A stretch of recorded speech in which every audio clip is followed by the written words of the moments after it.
നമസ്കാരം, goodness evening ന്യൂസിലേക്ക് സ്വാഗതം. പ്രധാന വാർത്തകൾ.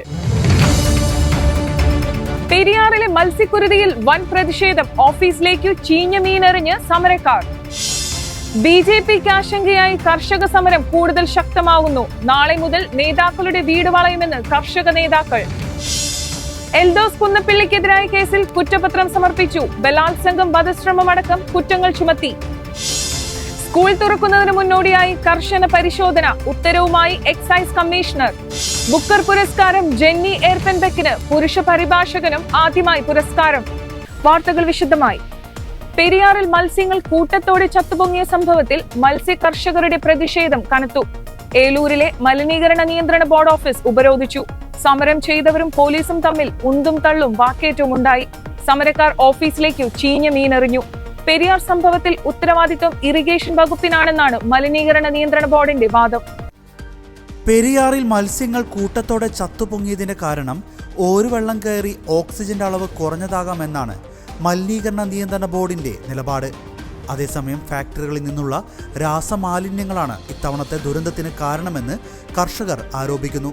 കഴിഞ്ഞ 1.5 മണിക്കൂറായി ശക്തമായ സമരമാണ് മലിനീകരണ നിയന്ത്രണ ബോർഡിന് മുന്നിൽ നടക്കുന്നത്. ലക്ഷക്കണക്കിന് രൂപയുടെ മത്സ്യങ്ങളാണ് 2 ദിവസം കൊണ്ട് ചത്തുപൊങ്ങിയിരിക്കുന്നത്. പെരിയാറിൽ കൂടുകളൊരുക്കി ഇതിൽ മത്സ്യകൃഷി നടത്തിയവരാണ് ഈ ദുരന്തം നേരിട്ടത്. മീനുകൾ കൂട്ടത്തോടെ ചത്തുപൊങ്ങിയതോടെ പെരിയാർ വലിയ തോതിൽ മലിനമായി. ഈ മത്സ്യങ്ങൾ ശാസ്ത്രീയമായി സംസ്കരിക്കണം എന്നും കർഷകർ ആവശ്യപ്പെടുന്നു. സംഭവസ്ഥലത്തെ ജലത്തിന്റെയും ചത്ത മത്സ്യങ്ങളുടെയും സാമ്പിളുകൾ മലിനീകരണ നിയന്ത്രണ ബോർഡ് ശേഖരിച്ചിട്ടുണ്ട്. അത് കുഫോ സെൻട്രൽ ലാബിലേക്ക് പരിശോധനയ്ക്കായി നൽകി. ഒരാഴ്ചയ്ക്കുള്ളിൽ ഇതിന്റെ പരിശോധനാ ഫലം ലഭിക്കുമെന്നറിയുന്നു. ഇതിന്റെ അടിസ്ഥാനത്തിലാവും തുടർ നടപടികൾ. മത്സ്യസമ്പത്തിന്റെ നാശനഷ്ടം കണക്കാക്കി ഫിഷറീസ് ഡയറക്ടർക്ക് 3 ദിവസത്തിനകം റിപ്പോർട്ട് സമർപ്പിക്കാൻ ഫിഷറീസ് ഡെപ്യൂട്ടി ഡയറക്ടർക്കും കളക്ടർ നിർദ്ദേശം നൽകിയിട്ടുണ്ട്. ജമ്മു കാശ്മീരിന് സവിശേഷാധികാരം നൽകുന്ന ആർട്ടിക്കിൾ 370 റദ്ദാക്കിയ കേന്ദ്ര സർക്കാരിന്റെ 2019 നടപടി ശരിവെച്ചതിനെതിരായ ഹർജി സുപ്രീം കോടതി തള്ളി. സുപ്രീം കോടതി വിധിയിൽ പിഴവില്ലെന്നും പുനഃപരിശോധിക്കേണ്ടതില്ലെന്നും കോടതി വ്യക്തമാക്കി. ചീഫ് ജസ്റ്റിസ് അധ്യക്ഷനായ 5 അംഗ ജഡ്ജിമാരുടെ ചേംബറിലാണ് ഹർജി പരിഗണിച്ചത്. ജമ്മു കാശ്മീരിന് ഭരണഘടനാപരമായി ഉണ്ടായിരുന്ന പ്രത്യേക പദവി എടുത്തുകളഞ്ഞ കേന്ദ്ര സർക്കാർ നടപടി സുപ്രീം കോടതി നേരത്തെ ശരിവെച്ചിരുന്നു.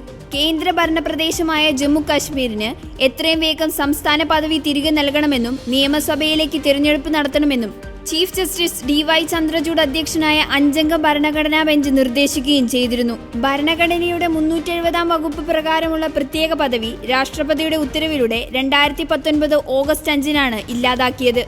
ഇത് അംഗീകരിച്ച പാർലമെന്റ് സംസ്ഥാനത്തെ ജമ്മു കാശ്മീർ, ലഡാക്ക് എന്നിങ്ങനെ 2 കേന്ദ്രഭരണ പ്രദേശങ്ങളാക്കാനുള്ള ബില്ലും പാസാക്കി. മറ്റു സംസ്ഥാനങ്ങൾക്കില്ലാത്ത ആഭ്യന്തര പരമാധികാരം ജമ്മു കാശ്മീരിനില്ലെന്നും 370 വകുപ്പ് താൽക്കാലിക സ്വഭാവമുള്ളതാണെന്നും അന്ന് കോടതി വിശദീകരിച്ചിരുന്നു. ജമ്മു കാശ്മീരിന് സംസ്ഥാന പദവി തിരികെ നൽകാനും ലഡാക്കിനെ നിയമസഭയില്ലാത്ത കേന്ദ്രഭരണ പ്രദേശമാക്കി നടപടിയും കോടതി ശരിവെച്ചിരുന്നു. ഭരണഘടനയിലെ 3-ാം വകുപ്പ് അനുസരിച്ച് ഏതെങ്കിലും സംസ്ഥാനത്തിന്റെ പദവി പൂർണ്ണമായി ഇല്ലാതാക്കാൻ പാർലമെന്റിന് സാധിക്കുമോ എന്ന ചോദ്യം തീർപ്പാക്കാൻ കോടതി തയ്യാറായിരുന്നില്ല. കർഷക പ്രക്ഷോഭം ശക്തമാകുന്നത് പഞ്ചാബിലും ഹരിയാനയിലും BJPക്ക് ആശങ്കയാകുന്നു. ദില്ലി ലോ മാർച്ച് 100 ദിവസം പൂർത്തിയാകുന്ന നാളെ മുതൽ BJP നേതാക്കളുടെ വീട് വളഞ്ഞ് പ്രതിഷേധിക്കാനാണ് കർഷക നേതാക്കളുടെ തീരുമാനം. 6ഉം 7ഉം ഘട്ടങ്ങളിലായാണ് ഹരിയാനയിലും പഞ്ചാബിലും വോട്ടെടുപ്പ്. ദേശീയ പാതകളിൽ ട്രാക്ടറുകൾ നിരത്തി ഗതാഗതം തടഞ്ഞും തീവണ്ടി തടഞ്ഞുമൊക്കെയാണ് കർഷക പ്രക്ഷോഭം ഇതുവരെ മുന്നേറിയത്. BJP നേതാക്കളെ തോൽപ്പിക്കാൻ ആഹ്വാനം ചെയ്തും നേതാക്കളുടെ പ്രചാരണം തടഞ്ഞും തെരഞ്ഞെടുപ്പ് കാലത്തെ പ്രക്ഷോഭം സജീവമാക്കി. പഞ്ചാബ് മുൻ മുഖ്യമന്ത്രി അമരീന്ദർ സിംഗിന്റെ ഭാര്യയും പാട്ടിയാലയിലെ BJP സ്ഥാനാർത്ഥിയുമായ പ്രണീത കൗറും, ഹരിയാനയിൽ മന്ത്രി അനിൽ വിജും പ്രതിഷേധത്തിന് ചൂടറിഞ്ഞ് പ്രചാരണ രംഗത്തു നിന്ന് ഒരു വേള പിൻവാങ്ങിയിരുന്നു. നാളെ മുതൽ സമരരീതികൾ മാറ്റാനാണ് കർഷകർ തീരുമാനിച്ചിരിക്കുന്നത്. ഉപരോധ സമരം പഞ്ചാബിലെയും ഹരിയാനയിലെ BJP നേതാക്കളുടെ വീടിന് മുന്നിലേക്ക് മാറ്റാനാണ് തീരുമാനമെടുത്തിരിക്കുന്നത്. നരേന്ദ്രമോദി 2 സംസ്ഥാനങ്ങളിലും പ്രചാരണത്തിനായി എത്തുമ്പോൾ ചോദ്യവുമായി കൂട്ടത്തോടെ പ്രചാരണ വേദിയിലേക്ക് എത്താനും സമരക്കാർ നീക്കം നടത്തുന്നുണ്ട്. കർഷക നേതാക്കളെ അനാവശ്യമായി ജയിലിലടയ്ക്കുന്നതിൽ പ്രതിഷേധിച്ചാണ് പ്രക്ഷോഭം ഘടിപ്പിക്കുന്നത്. തിരഞ്ഞെടുപ്പിന് ശേഷം ജൂൺ 2 മുതൽ ദില്ലി ചാലോ മാർച്ച് ശക്തമാക്കാനും സംയുക്ത കിസാൻ മോർച്ച വാർത്താക്കുറിപ്പിൽ അറിയിച്ചു. താങ്ങുവിലയ്ക്ക് നിയമസാധുത നൽകുന്നതുൾപ്പെടെയുള്ള ആവശ്യങ്ങൾ ഉയർത്തി ഫെബ്രുവരി 13-നാണ് കർഷകർ പഞ്ചാബിലെ അതിർത്തിയിൽ കർഷകർ രണ്ടാം കർഷക സമരം തുടങ്ങിയത്. ഇതുവരെ 21 പേർ സമരത്തിനിടെ രക്തസാക്ഷികളായെന്നാണ് കർഷക നേതാക്കൾ അറിയിച്ചത്. ശനിയാഴ്ച 6ാം ഘട്ടത്തിലാണ് ദില്ലിയിലെ വോട്ടെടുപ്പ്. ജൂൺ 1-ന് 7ാം ഘട്ടത്തിലാണ് പഞ്ചാബിലെ എല്ലാ മണ്ഡലങ്ങളിലും വോട്ടെടുപ്പ് നടക്കുന്നത്. ഇടുക്കി മെഡിക്കൽ കോളേജിന് ദേശീയ മെഡിക്കൽ കമ്മീഷന്റെ കാരണം കാണിക്കൽ നോട്ടീസ്. മെഡിക്കൽ കോളേജിലെ സൗകര്യങ്ങൾ സംബന്ധിച്ച് വിദഗ്ധ സമിതി നടത്തിയ പരിശോധനകളിൽ കണ്ടെത്തിയ പോരായ്മകളുടെ അടിസ്ഥാനത്തിലാണ് നോട്ടീസ്. കൂടുതൽ സൗകര്യങ്ങൾ ഒരുക്കിയെന്ന് ഇന്ന് നടക്കുന്ന മെഡിക്കൽ കമ്മീഷൻ ഹിയറിംഗിൽ അറിയിക്കാനാണ് കോളേജ് അധികൃതരുടെ തീരുമാനം. അടുത്ത അധ്യയന വർഷത്തെ അഡ്മിഷനു വേണ്ടി ഇടുക്കി മെഡിക്കൽ കോളേജിലുള്ള സൗകര്യങ്ങൾ സംബന്ധിച്ച റിപ്പോർട്ടും പരീക്ഷകളുടെ വീഡിയോയും ദേശീയ മെഡിക്കൽ കൗൺസിലിന് സമർപ്പിച്ചിരുന്നു. ഇത് പരിശോധിച്ച സമിതിയാണ് അപാകതകൾ കണ്ടെത്തിയത്. 20 ഡിപ്പാർട്ട്മെന്റുകളും ആവശ്യത്തിന് ഫാക്കൽറ്റികളും സീനിയർ റെസിഡന്റുമാരും ട്യൂട്ടർമാരും ഇല്ലെന്ന കാര്യം എടുത്തു പറഞ്ഞിട്ടുണ്ട്. ആശുപത്രിയിൽ കിടക്കകൾ കുറവാണെന്നും മേജർ ശസ്ത്രക്രിയകൾ കുറിച്ച് മാത്രമേ ചെയ്യുന്നുള്ളൂവെന്നും പറയുന്നു. കണ്ണ്, ENT വിഭാഗങ്ങളിലെ കുറവുകളും MRI സ്കാൻ എന്നിവയിലെ പോരായ്മകളും ചൂണ്ടിക്കാട്ടിയിട്ടുണ്ട്. ഇവയിൽ ഭൂരിഭാഗവും ശരിയാണെന്നാണ് വിദ്യാർത്ഥികൾ പറയുന്നത്. ലെക്ചർ ഹാൾ ഇല്ലാത്തതിനാൽ പരിമിത സൗകര്യത്തിൽ തിങ്ങിഞ്ഞെരുങ്ങിയാണ് കുട്ടികൾ പഠിക്കുന്നത്. അതേസമയം വാർഷിക റിപ്പോർട്ട് സമർപ്പിച്ച ശേഷം കൂടുതൽ സൗകര്യങ്ങൾ ഏർപ്പെടുത്തിയിട്ടുണ്ടെന്നാണ് കോളേജ് അധികൃതരുടെ വിശദീകരണം. നോട്ടീസിനുള്ള മറുപടി തൃപ്തികരമല്ലെങ്കിൽ സീറ്റുകളുടെ എണ്ണം വെട്ടിക്കുറയ്ക്കുകയും പിഴ ചുമത്തുകയും ചെയ്യുമെന്നും നോട്ടീസിലുണ്ട്. ഡിജിറ്റൽ തെളിവുകൾ സൂക്ഷിക്കുന്നതിലെ മാർഗനിർദ്ദേശങ്ങളിൽ സ്വീകരിച്ച നടപടികൾ അറിയിക്കാൻ ഹൈക്കോടതി നിർദ്ദേശം. ജില്ലാ കോടതികളുടെ ചുമതലയുള്ള രജിസ്ട്രാർക്കാണ് ജസ്റ്റിസ് K. ബാബുവിന്റെ ബെഞ്ച് നിർദ്ദേശം നൽകിയത്. നടി ആക്രമിക്കപ്പെട്ട കേസിന്റെ പശ്ചാത്തലത്തിൽ ഡിജിറ്റൽ തെളിവ് സൂക്ഷിക്കുന്നതിൽ സർക്കുലർ വേണമെന്നാവശ്യപ്പെട്ട് സർക്കാർ ഹൈക്കോടതിയിൽ ഉപഹർജി നൽകിയിരുന്നു. ഇത് പരിഗണിച്ചുകൊണ്ടായിരുന്നു കോടതിയുടെ നിർദ്ദേശം. തിങ്കളാഴ്ചയ്ക്കകം റിപ്പോർട്ട് നൽകണമെന്നും കോടതി വ്യക്തമാക്കി. കേസ് വീണ്ടും ഈ മാസം 27-ന് പരിഗണിക്കും. നടി ആക്രമിക്കപ്പെട്ട കേസിലെ മെമ്മറി കാർഡ് അനധികൃതമായി പരിശോധിച്ചെന്ന പരാതിയെ തുടർന്ന് എറണാകുളം സെഷൻസ് ജഡ്ജിയോട് എൻക്വയറി റിപ്പോർട്ട് സമർപ്പിക്കാൻ ഹൈക്കോടതി ഉത്തരവിട്ടിരുന്നു. ഡിജിറ്റൽ തെളിവുകൾ സൂക്ഷിക്കാനുള്ള മാർഗനിർദ്ദേശങ്ങളും കോടതി ഇതിനൊപ്പം പുറപ്പെടുവിച്ചു. ലൈംഗിക കുറ്റകൃത്യങ്ങളുടെ ഡിജിറ്റൽ തെളിവുകൾ പ്രതികൾക്കുൾപ്പെടെ ആർക്കും നൽകരുതെന്നും ദൃശ്യങ്ങൾ പരിശോധിക്കുന്നത് കോടതി ഉത്തരവ് പ്രകാരം മാത്രമാകണമെന്നും മാർഗനിർദ്ദേശത്തിൽ വ്യക്തമാക്കിയിരുന്നു. വിദഗ്ധരുടെ സാന്നിധ്യത്തിൽ മാത്രമാകണം ദൃശ്യങ്ങളുടെ പരിശോധന നടത്തേണ്ടതെന്നും പരിശോധനയുടെ നടപടിക്രമങ്ങളും പരിശോധനാ സമയവും തീയതിയും പരിശോധിച്ച വ്യക്തികൾ ആരൊക്കെയെന്നും രേഖപ്പെടുത്തണമെന്നും കോടതി നിർദ്ദേശിച്ചിരുന്നു. നടപടിക്രമങ്ങൾ പൂർത്തിയായ ശേഷം തെളിവുകൾ നശിപ്പിച്ച് ഇതിന്റെ റിപ്പോർട്ട് അധികൃതർക്ക് കോടതി നൽകണമെന്നതുൾപ്പെടെയാണ് മാർഗനിർദ്ദേശങ്ങൾ. നടി ആക്രമിക്കപ്പെട്ടതുമായി ബന്ധപ്പെട്ട ദൃശ്യങ്ങൾ പരിശോധിച്ചതുമായി ബന്ധപ്പെട്ടുള്ള എൻക്വയറി റിപ്പോർട്ടും ഏറെ വിവാദമായിരുന്നു. ഇതിനെ തുടർന്ന് അതിജീവിത ഹൈക്കോടതിയെ സമീപിക്കുകയും റിപ്പോർട്ടിന്റെ പകർപ്പ് ആവശ്യപ്പെടുകയും ചെയ്തിരുന്നു. മാത്രമല്ല മൊഴിപ്പകർപ്പും അതിജീവിതയ്ക്ക് നൽകണമെന്ന് കോടതി നിർദ്ദേശിച്ചിരുന്നു. എൻക്വയറി റിപ്പോർട്ട് ഒട്ടും സുതാര്യമല്ലാതെയാണ് നടത്തിയതെന്നു ചൂണ്ടിക്കാട്ടി അതിജീവിത നൽകിയ ഹർജി നിലനിൽക്കുമോ എന്ന പരിശോധനയും കോടതിയുടെ പരിഗണനയിലാണ്. എൽദോസ് കുന്നപ്പിള്ളി MLA-ക്കെതിരായ കേസിൽ കുറ്റപത്രം സമർപ്പിച്ചു. നെയ്യാറ്റിൻകര കോടതിയിലാണ് കുറ്റപത്രം സമർപ്പിച്ചത്. ബലാത്സംഗം, വധശ്രമം എന്നിവയടക്കമുള്ള കുറ്റങ്ങൾ ചുമത്തിയിട്ടുണ്ട്. എൽദോസിനെ കൂടാതെ 2 സുഹൃത്തുക്കളും പ്രതികളാണ്. റെനീഷ, സിപ്പി നൂറുദ്ദീൻ എന്നിവരെയാണ് പ്രതി ചേർത്തത്. പരാതി പിൻവലിക്കാൻ ഭീഷണിപ്പെടുത്തിയെന്നാണ് കുറ്റപത്രം. 2023 സെപ്റ്റംബർ 28-നാണ് എൽദോസ് കുന്നപ്പള്ളി ശാരീരികമായി ഉപദ്രവിച്ചെന്ന് കാട്ടി പേട്ട നിവാസിയായ യുവതി പരാതി നൽകിയത്. മദ്യപിച്ച് വീട്ടിലെത്തി തന്നെ ഉപദ്രവിച്ചെന്നും പിന്നീട് കാറിൽ ബലമായി കയറ്റി കോവളത്തേക്ക് പോകുമ്പോൾ വീണ്ടും ഉപദ്രവിച്ചെന്നും യുവതി സിറ്റി പോലീസ് കമ്മീഷണർക്ക് പരാതി നൽകിയിരുന്നു. എൽദോസ് കുന്നപ്പള്ളിയുടെ 2 സുഹൃത്തുക്കളും കേസിൽ പ്രതികളാണ്. അടിമലത്തുറയിലെ റിസോർട്ടിൽ വെച്ചാണ് ആദ്യം ബലാത്സംഗം ചെയ്തതെന്ന് കുറ്റപത്രത്തിൽ പറയുന്നു. 2022 ജൂലൈ 4-നായിരുന്നു ഈ സംഭവം. തൃക്കാക്കരയിലെ വീട്ടിലും കുന്നത്തുനാട്ടിലെ വീട്ടിലും വെച്ചാണ് ബലാത്സംഗം ചെയ്തത്. കോവളത്ത് വെച്ച് യുവതിയെ തള്ളിയിട്ട് കൊല്ലാനും ശ്രമിച്ചു. MLA ബലാത്സംഗം ചെയ്തത് 5 വർഷമായി പരിചയമുള്ള യുവതിയെയാണെന്നും കുറ്റപത്രത്തിൽ പറയുന്നു. തിരുവനന്തപുരം ജില്ലാ ക്രൈംബ്രാഞ്ചാണ് കുറ്റപത്രം സമർപ്പിച്ചത്. സംസ്ഥാനത്തെ തദ്ദേശ സ്ഥാപനങ്ങളിലെ വാർഡുകളുടെ അതിർത്തി പുനർനിർണയിക്കാനും വാർഡുകളുടെ എണ്ണം വർദ്ധിപ്പിക്കാനുമുള്ള ഓർഡിനൻസുകൾ ഗവർണർ ആരിഫ് മുഹമ്മദ് ഖാൻ മടക്കി അയച്ചു. പെരുമാറ്റച്ചട്ടം നിലനിൽക്കുന്നതിനാൽ ഓർഡിനൻസുകൾക്ക് അംഗീകാരം നൽകാനാവില്ലെന്നും തിരഞ്ഞെടുപ്പ് കമ്മീഷന്റെ അനുമതി ആവശ്യമാണെന്നും ഗവർണർ വ്യക്തമാക്കി. 1994-ലെ കേരള പഞ്ചായത്ത് രാജ്, കേരള മുനിസിപ്പാലിറ്റി നിയമങ്ങളിൽ ഭേദഗതി വരുത്തുന്നതിനാണ് 2 ഓർഡിനൻസുകൾ. ഓരോ തദ്ദേശ സ്ഥാപനത്തിലും 2011 ജനസംഖ്യാനുപാതികമായ വാർഡുകളും അതിർത്തികളും പുനർനിർണയിക്കും. 2021 സെൻസസ് നടക്കാത്തതിനാലാണ് 2011 ജനസംഖ്യ അടിസ്ഥാനമാക്കുന്നത്.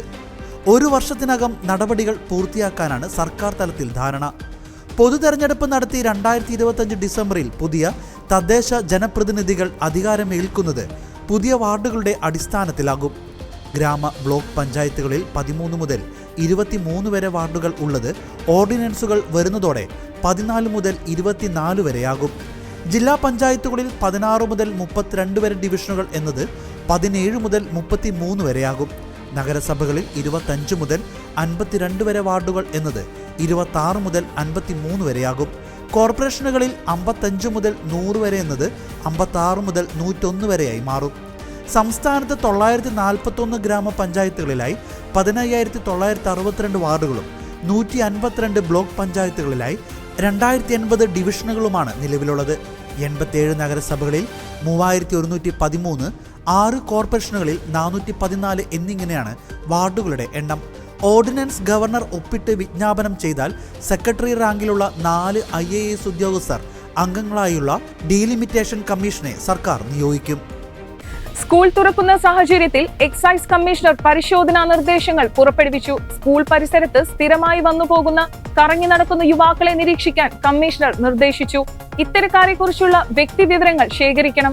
ഏതൊക്കെ സ്കൂൾ വിദ്യാർത്ഥികളുമായി ഇവർ ബന്ധപ്പെടാൻ ശ്രമിക്കുന്നെന്നും നിയമവിരുദ്ധ പ്രവർത്തനം നടത്തുന്നവരാണോ എന്നും പരിശോധിക്കണം. സ്ഥിരമായി ഇരുചക്രവാഹനങ്ങളിലും കാറുകളിലും സ്കൂൾ പരിസരത്ത് ചുറ്റിത്തിരിയുന്നവർ വിദ്യാർത്ഥികളുടെ രക്ഷാകർത്താക്കൾ ആണോ എന്ന് പരിശോധിക്കണം. രക്ഷിതാക്കൾ അല്ലെങ്കിൽ അവർ അവിടെ വരുന്നതിൻ്റെ കാരണങ്ങൾ അന്വേഷിക്കണം. നിയമവിരുദ്ധ കാര്യങ്ങൾക്കാണ് വരുന്നതെങ്കിൽ എക്സൈസ് വകുപ്പ് മറ്റു വകുപ്പുകളുമായി ചേർന്ന് നടപടി സ്വീകരിക്കണം. എക്സൈസ് റേഞ്ച് പരിധിയിലെ കുട്ടികളുടെ യൂണിഫോം വിവരങ്ങൾ മനസ്സിലാക്കി വയ്ക്കണം. സ്കൂൾ സമയത്ത് യൂണിഫോമിൽ കറങ്ങി നടക്കുന്ന കുട്ടികളെ തിരിച്ചറിഞ്ഞ് സ്കൂളുകൾ മുഖേന രക്ഷിതാക്കളെ അറിയിക്കണം. ഓരോ റേഞ്ചിൻ്റെയും പരിധിയിൽ വരുന്ന ഹൈസ്കൂൾ, ഹയർ സെക്കൻഡറി സ്കൂൾ എന്നിവയുടെ പട്ടിക ജൂൺ 6 ശേഖരിക്കണമെന്നും എക്സൈസ് കമ്മീഷണർ നിർദ്ദേശിച്ചു. ജർമ്മൻ എഴുത്തുകാരി ജെന്നി എർപെൻബെക്കിനു രാജ്യാന്തര ബുക്കർ പുരസ്കാരം. കെയ്റോസ് എന്ന നോവലിനാണ് പുരസ്കാരം. ബുക്കർ സമ്മാനം നേടുന്ന ആദ്യ ജർമ്മൻ എഴുത്തുകാരിയാണ് ജെന്നി. ജെന്നി എർപെൻബെക്കിനും കൃതി ഇംഗ്ലീഷിലേക്ക് പരിഭാഷപ്പെടുത്തിയ മിക്കായൽ ഹോഫ്മാനും 50,000 പൗണ്ട് സമ്മാനമായി ലഭിക്കും. ഇംഗ്ലീഷ് ഭാഷയിലേക്ക് പരിഭാഷപ്പെടുത്തി ബ്രിട്ടനിലും അയർലൻഡിലും പ്രസിദ്ധീകരിച്ച കൃതികൾക്കാണ് ബുക്കർ സമ്മാനം നൽകുന്നത്. ജെന്നിയുടെ നോവൽ കിഴക്കൻ ജർമ്മനിയുടെ അവസാന കാലഘട്ടത്തിൻ്റെ പശ്ചാത്തലത്തിലുള്ള സങ്കീർണമായ പ്രണയകഥയാണ് കെയ്റോസ്. ബെർലിൻ മതിൽ തകർക്കപ്പെടുന്ന സമയത്തെ ജർമ്മനിയിലെ ജീവിത സാഹചര്യങ്ങളാണ് നോവലിലുള്ളത്. 57-കാരിയായ ജെന്നി എർപെൻബെക്ക് കിഴക്കൻ ജർമ്മനിയിലാണ് വളർന്നത്. രാജ്യാന്തര ബുക്കർ സമ്മാനം ലഭിക്കുന്ന ആദ്യ പുരുഷ പരിഭാഷകനാണ് ഹോഫ്മാൻ. ബൾഗേറിയൻ എഴുത്തുകാരൻ ജോർജി ഗോസ്പോഡിനോവ് എഴുതിയ ടൈം ഷെൽട്ടർ എന്ന നോവലിലാണ് കഴിഞ്ഞ തവണ പുരസ്കാരം ലഭിച്ചത്. സോറ കിം റസലും യങ് ജോസഫിൻ ബേയും വിവർത്തനം ചെയ്ത ഹ്വാങ് സാക് യോങ്ങിൻ്റെ മാറ്റർ 2-10, കിര ജോസഫ്സൺ വിവർത്തനം ചെയ്ത ഇയ ജെൻബർഗിൻ്റെ ദി ഡീറ്റെയിൽസ്, ആനി മക്ഡർമോട്ട് വിവർത്തനം ചെയ്ത സെൽവ അൽമാഡയുടെ not river, Sarah Timmer Harvey വിവർത്തനം ചെയ്ത ജെൻഡെ പോസ്റ്റുമയുടെ what I would rather not think, Johnny Lorenz വിവർത്തനം ചെയ്ത ഇറ്റാമർ വിയാര ജൂനിയറിൻ്റെ ക്രൂക്കറ്റ് പ്ലോ എന്നിവയാണ് ബുക്കർ ഷോർട്ട് ലിസ്റ്റിൽ ഉൾപ്പെട്ട മറ്റു പുസ്തകങ്ങൾ. കേരളത്തിൽ കാലവർഷം ഇക്കുറി മെയ് 31 എത്തുമെന്നാണ് കാലാവസ്ഥാ വകുപ്പ് അറിയിച്ചിരിക്കുന്നത്. സീസണിലെ ആദ്യ ന്യൂനമർദ്ദം തെക്ക് പടിഞ്ഞാറൻ ബംഗാൾ ഉൾക്കടലിൽ തമിഴ്നാട് ആന്ധ്ര തീരത്തിനകലെയായി രൂപപ്പെട്ടു. വടക്ക് കിഴക്ക് ദിശയിൽ സഞ്ചരിക്കുന്ന ന്യൂനമർദ്ദം മെയ് 24 മധ്യ ബംഗാൾ ഉൾക്കടലിൽ തീവ്ര ന്യൂനമർദ്ദമായി ശക്തി പ്രാപിക്കും. ഇതേ ദിശയിൽ സഞ്ചാരം തുടർന്ന് വീണ്ടും ശക്തി പ്രാപിക്കാൻ സാധ്യതയുണ്ടെന്നും കേന്ദ്ര കാലാവസ്ഥാ വകുപ്പ് അറിയിച്ചു. ബംഗാൾ ഉൾക്കടലിൽ ന്യൂനമർദ്ദം രൂപപ്പെട്ടതോടെ കാലവർഷത്തിന്റെ സമയത്തിൽ മാറ്റം വന്നേക്കാമെന്ന സൂചനയാണ് ഇപ്പോൾ ലഭിക്കുന്നത്. സാധാരണഗതിയിൽ ബംഗാൾ ഉൾക്കടലിൽ ന്യൂനമർദ്ദം രൂപപ്പെടുന്നത് കാലവർഷത്തെ വേഗത്തിലാക്കുന്നതാണ് രീതി. അങ്ങനെയെങ്കിൽ മെയ് 31 എന്നത് വീണ്ടും ഇങ്ങോട്ട് മാറാം. എന്നുവെച്ചാൽ കാലവർഷത്തിലേക്ക് സംസ്ഥാനം എളുപ്പത്തിൽ കടക്കും. എന്നാൽ നിലവിലെ സാഹചര്യത്തിൽ ഇക്കാര്യം ഉറപ്പാക്കുക വയ്യ. എന്തായാലും കാലവർഷത്തിൽ നേരത്തെ പ്രവചിച്ച സമയം മാറുമെന്ന കാര്യത്തിൽ ഏതാണ്ട് ഉറപ്പുവരികയാണ്. ഇപ്പോൾ സംസ്ഥാനത്ത് അങ്ങോളം ഇങ്ങോളം വ്യാപകമായ മഴയാണ് ലഭിച്ചുകൊണ്ടിരിക്കുന്നത്. വടക്കൻ കേരളത്തിന് മുകളിലായി ചക്രവാത ചുഴി നിലനിൽക്കുന്നതിനാൽ അടുത്ത 5 ദിവസം കൂടിയും ഇടിയും മിന്നലും കാറ്റോടുകൂടിയ മഴ അനുഭവപ്പെടാം. ഉരുൾപൊട്ടൽ, മണ്ണിടിച്ചിൽ സാധ്യത കണക്കിലെടുത്ത് മലയോര മേഖലകളിൽ അതീവ ജാഗ്രത വേണം. ഇതോടെ ഗുഡ്നസ് ഈവനിംഗ് ന്യൂസ് സമാപിച്ചു. കൂടുതൽ വാർത്താ അപ്ഡേറ്റുകൾക്കായി ഗുഡ്നസ് ന്യൂസ് ചാനൽ സന്ദർശിക്കുക. നന്ദി.